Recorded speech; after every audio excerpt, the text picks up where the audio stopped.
This channel does not promote or promotion any illegal activities. All content provided by this channel is meant only for educational purpose only.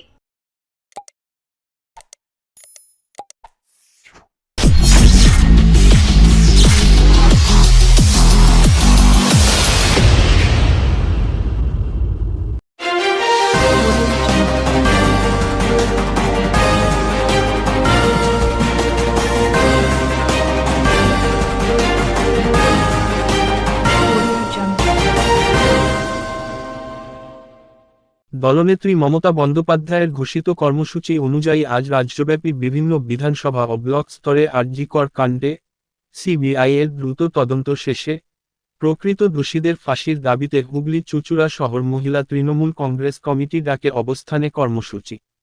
দলনেত্রী নির্দেশ মতন রাজ্যে সমস্ত block এবং বিধানসভার স্তরে আজ মহিলা তৃণমূল কংগ্রেস কমিটির ডাকে অবস্থান বিক্ষোভ কর্মসূচি পালিত হচ্ছে। আজ হুগলি জেলা হরিপাল ব্লকে হরিপালের বিধায়িকা করবী মান্নার উপস্থিতিতে ও চুঁচুড়ার বিধায়ক অসিত মজুমদারের নেতৃত্বে চুঁচুড়া ঘড়ির অবস্থান বিক্ষোভ কর্মসূচি পালন করল মহিলা তৃণমূল কংগ্রেস কমিটির মহিলা সদস্যরা। আমাদের মুখ্যমন্ত্রী মমতা বন্দ্যোপাধ্যায় গত 9ই আগস্ট এই ঘটনা শোনার সঙ্গে সঙ্গে তিনি অপরাধী দোষী ফাঁসি দাবি করেছেন এবং সেদিন তিনি ছিলেন ঝাড়গ্রামে একটি সরকারি প্রোগ্রামে। সঙ্গে সঙ্গে কলকাতায় ব্যাক করে এসে তিনি ফাঁসির দাবি করেছেন এবং তারপর তিনি ফাঁসির দাবিতে তিনিও রাস্তায় নেমে প্রতিবাদ জানিয়েছেন।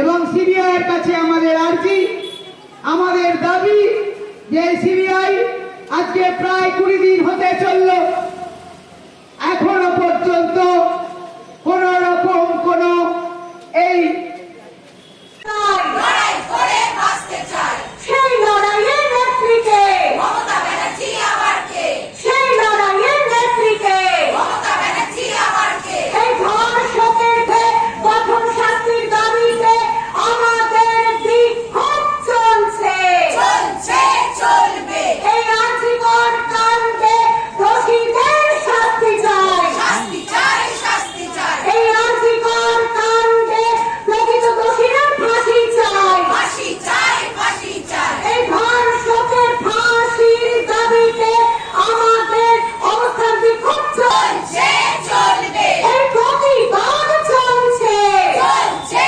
চলবে। এই অবস্থান চলছে, চলছে, চলবে। এই বিক্ষোভ চলছে, চলছে, চলবে। বন্দে মাতরম, বন্দে মাতরম, বন্দে মাতরম, বন্দে মাতরম। কংগ্রেস জিন্দাবাদ, মমতা ব্যানার্জি জিন্দাবাদ।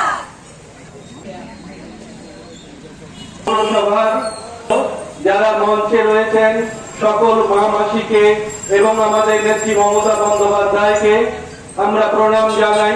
আমরা সেই আদর্শে দীক্ষিত।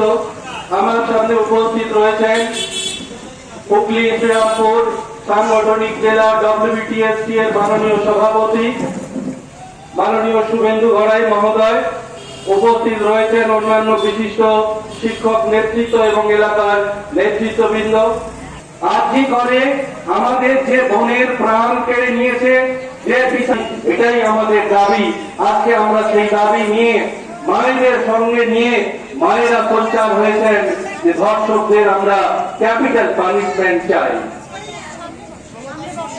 আপনাদের উদ্দেশ্যে আমরা এটাই বলতে চাই যে সারা দেশে কি ঘটে আপনাদেরকে মনে করিয়ে দেব।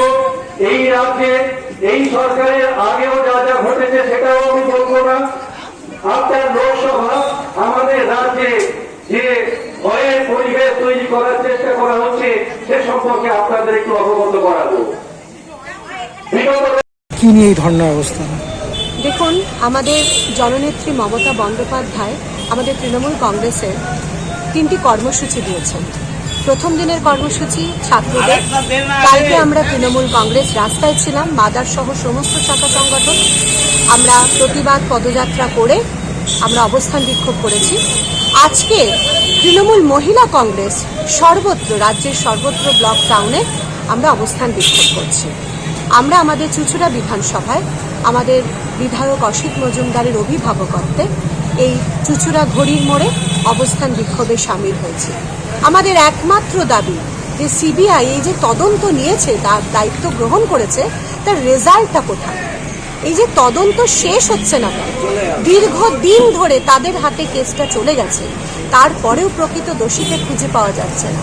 ইতিমধ্যে আমাদের দিদি দাবি করেছেন যে যারা খুনি ধর্ষক হবে তাদেরকে ফাঁসি দিতে হবে, তার জন্য কেন্দ্রকে চিঠি লিখেছেন, কিন্তু তারও কোনো তেমন সদুত্তর পাওয়া যায়নি।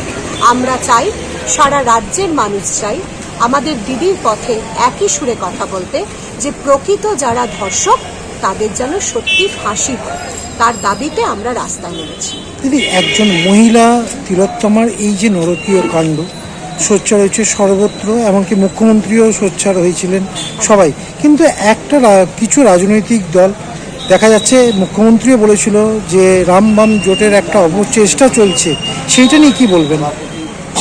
পরিস্থিতি খুব সহজ, কারণ আমাদের রাজ্যেই সেরকম প্রত্যেকটা মেয়েদের মধ্যে সেই শক্তি আছে প্রতিবাদ করার। এই রকম নারকীয় ঘটনা আমাদের এই শহরে, রাজ্য ছাড়া দেশের অন্যান্য অনেক রাজ্যে ঘটছে, কিন্তু সেখানকার মহিলারা এতটা আকাশ মুক্তি পায়নি যে তারা সকলে মিলে রাস্তায় নেমে প্রতিবাদ করতে পারে। এখানেই দিদির পজিটিভ, এখানেই দিদি যে কত বড় শক্তির দায়িনী আমাদের কাছে, কারণ তিনি তার রাজ্যর মেয়েদের এমনভাবেই প্রস্তুত করতে পেরেছে যে সর্বত্র এই প্রতিবাদ উঠতে পারছে, প্রতিবাদের আওয়াজ। কারণ এই পশ্চিমবঙ্গে গণতন্ত্র আছে, পশ্চিমবঙ্গের মানুষ গলা তুলে কথা বলতে পারে, সেখানে তার গলার কণ্ঠরোধ কেউ করে না। ফলে যেটা আপামর মেয়েদের যে একটা প্রতিবাদ, সেই প্রতিবাদের আবেগটাকে কাজে লাগিয়ে যখন রাম বাম চক্রান্ত করলো, সেই চক্রান্তটা কিন্তু দেখুন এখন সাধারণ মানুষ অনেকাংশে বুঝতে পেরে গেছে। তার জন্যই হয়তো পরিস্থিতি বদল হচ্ছে, এবং তার জন্যই হয়তো ডাক্তাররা গতকাল সিজিও কমপ্লেক্সে গিয়ে বলেছে, চুপ কেন সিবিআই, তিলোত্তমার বিচার চাই।